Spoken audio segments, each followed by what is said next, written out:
Episode 10, The 100 Heaps. The morning sun hung low in a hazy orange sky, casting an oily, warped shadow over Washington, D.C. Inside a gaudy, gold-encrusted tower, the pumpkin president-elect sat before a mountain of papers. His stubby fingers gripped an oversized rubber stamp, the words "Approved for Chaos," etched in bold red letters. With each resounding thud of the stamp, the ground below shuddered, and a new heap of garbage erupted like a toxic geyser. "Beautiful, isn't it?" he mused, his jack-o'-lantern grin gleaming with satisfaction. "The best progress. Nobody's ever seen progress like this before. Tremendous piles. Bigly, down below?" Sarah Harrison froze as the first pile burst through her son Tommy's favorite playground, dubbed the Wall of Waste. It was a grotesque mountain of barbed wire, shredded welcome signs, and jagged fragments of family photos. Toxic winds howled, carrying the acrid stench of fear and broken promises.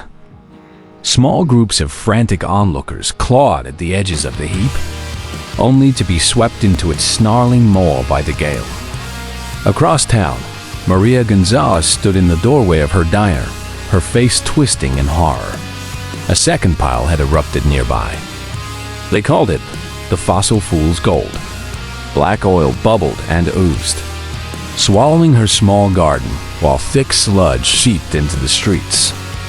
In the distance, cartoonish windmills spun furiously backward, and caricatures of bloated businessmen swam through shimmering pools of cash. The money clung to their faces like grotesque masks, as they stomped on the withering green sprouts beneath their feet, cackling. Next came the Schedule F fired pile. Government workers tumbled down in a comical landslide of overturned desks, scattered papers, and dented coffee mugs. Some clutched their Merit System Protection Board certificates like lifelines, sliding helplessly down the ever-growing heap. Above them, shadowy figures in suits fed career civil service honors into golden shredders, their sneers visible even through the rising haze. And the piles kept coming. 10, 20, 50. Each thunderous stamp from the pumpkin president-elect's tower brought a new monstrosity. In their homes, citizens sat wide-eyed, glued to flickering TVs, while trash crept steadily up their walls. Outside, the city fractured into absurd factions.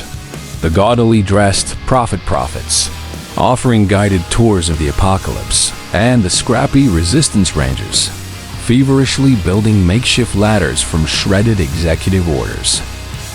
If you look closely at the heaps, you might catch a glimpse of a strange, glowing coin. Its hammer and sickle design cast eerie dollar-sign shadows, making each pile swell larger, faster, and more grotesque. By sunset, all 100 piles smoldered, their fumes twisted into the sky, forming the words, "Make America Great Again," in bloated, melting letters. The polluted heavens seemed to crackle with mocking laughter, as the words crumbled into fragments of broken dreams. Tommy tugged at his mother's sleeve, his wide eyes filled with confusion. "Mom, why is everyone pretending this is normal?" Before Sarah could respond, a tiny golden paper airplane appeared. It glided through the chaos, dodging swirling fumes and falling debris. Stamped with Schedule F in glowing letters, it soared toward a towering desk marked Supreme Court. There, it landed perfectly. Above the desk, a gavel shaped like the Constitution began to rise, its glow casting long, resolute shadows over the chaos. Back in the Golden Tower, the pumpkin president-elect slammed his stamp faster and faster, the noise deafening. But he didn't notice the movement below. In the largest heap, Maria, Sarah, Tommy, and hundreds of others had begun to climb, not with flimsy ladders of paper, but with linked arms and shared resolve. The glowing coin spun into view one last time. Slowly, its hammer and sickle emblem faded, replaced by a shimmering question mark. Around its edge, new words appeared. When does spring follow winter? Standing among the climbers, Principal Washington paused. He gazed at the coin, a weary but hopeful smile spreading across his face. "That's the wrong question," he said softly, his voice calm but firm.